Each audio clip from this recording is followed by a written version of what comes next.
Hello friends, welcome to the new episode of my channel. আমি অরিত্র। আজকে কোনো সিনেমার ব্যাপারে কথা হবে না, বাট সিনেমারই একটা লোকের ব্যাপারে কথা হবে যাকে প্রত্যেকে চেনে, হচ্ছে দেব বলে। বাট সে কিভাবে দীপক থেকে দেব হলো সেটা নিয়ে আজকে আমাদের কথা। দীপক অধিকারী থেকে দেবের জার্নিটা, সেটা একটা বই আকারে বেরিয়েছে, নাম হচ্ছে Dipak two Dev.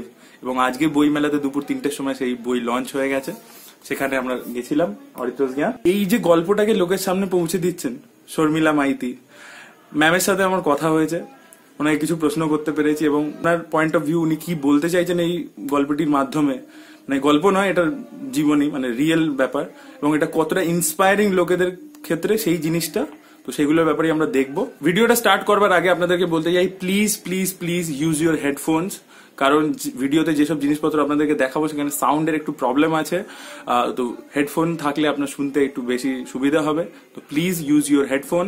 Let's begin.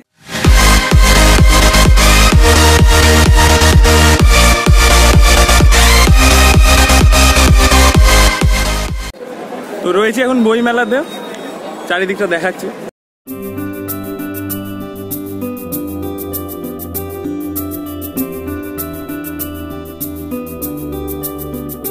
কত স্ট্রাগ, কত হাসে, পাড়ি দিল স্বপ্নের ওই সে চাপের পাহাড়, নীলে চ্যালেঞ্জ স্মুথ ছিল। হ্যালো ফ্রেন্ডস, আমি অরিত্র। আমার পাশে যিনি রয়েছেন তার ইন্ট্রোডাকশনের দরকার নেই, আপনারা প্রত্যেকে জানেন আমি আমার খুব বড় ফ্যান, আপনার চ্যানেলেরও খুব। হ্যালো, আর আপনারা অবশ্যই অরিত্র স্ক্যান চ্যানেলটা দেখবেন, আমিও দেখব। ম্যাম, একটা কোয়েশ্চেন করবো, জানি আপনি কথাটা জিজ্ঞেস করছেন। আমি দেব বলে একটা ছিল একটা বই অনেক আগে, এটার খাবারটা আলাদা ওটা থেকে। দীপক টু দেব হচ্ছে সম্পূর্ণ অন্য জিনিস। লোকে ভাবে যে দেবের সঙ্গে নায়িকাদের কি সম্পর্ক বা এরকম কিভাবে দেবের জার্নি শুরু হয়েছে, ঠিক সেই রকম তথাকথিত বায়োগ্রাফি এটা নয়। এটা হচ্ছে আমি 20টা অধ্যায়ে আবিষ্কার করার চেষ্টা করেছি যে দেবের বিভিন্ন জীবনের বিভিন্ন হার্ডলস ও কিভাবে ক্রস করেছে, কি সিদ্ধান্ত নিয়েছে, এবং এমন এমন সময় গেছে যে দেবকে অনেকে ভুলি করছে, কিন্তু সেই ভুলিরও কিভাবে কি রিয়াকশন হওয়া উচিত, আমরা সাধারণত রিয়াক্ট করি, ও কিভাবে রিয়াক্ট করে। এবং এই যে জার্নিটা, এটা কিন্তু খুব শক্ত একটা জার্নি। দীপক অধিকারী সাধারণ চেহারার একটি সাধারণ ছেলে, এখনো দেব নিজেও বলবেন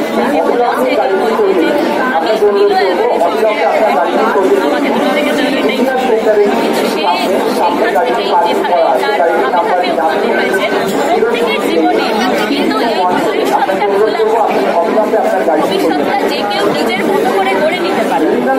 দেব একটা উদাহরণ যে তার স্বপ্নটাকে ঠিকঠাক ভবিষ্যতের পথে নিয়ে যেতে পারে। এইটাই আমি এই বইটা দিয়ে করার চেষ্টা করেছি। এবং আরো একটা ব্যাপার, যে যারা ডিপ্রেশন আছে, আমি করে দিলাম তারা দেবের ভক্ত নয়, দেবের ছবি দেখে না, বা দেবকে নিয়ে নানা ধরনের তুমিও জানো, তুমি ইন্টারনেটে এত পপুলার, ইন্টারনেটেও অনেকে আছে যারা দেবকে নিয়ে নানা রকম ব্যাখ্যা করেন। আমি বলবো তাদের কাছেও এই বইটা কিন্তু অনেকের কাছে হবে। ঠিক আছে, যদি কখনো কেউ ডিপ্রেশনটা কিভাবে কাটাতে হবে সেটাও কিন্তু এর মধ্যেই মানে পাতার মাঝে ধরেই পাবো। আরো একটা কোয়েশ্চেন দিয়েছিলাম, অনেকে আমি দেখছি, আমি মনে করে এসেছিলাম অনেকে অটোগ্রাফ পাবো বই তবেই কিনবো, এরকম একটা টেন্ডেন্সি চলছে, এটা কি আপনার মানে আপনার খারাপ লাগে না এজ এ রাইটার? আমি এটা লিখেছি,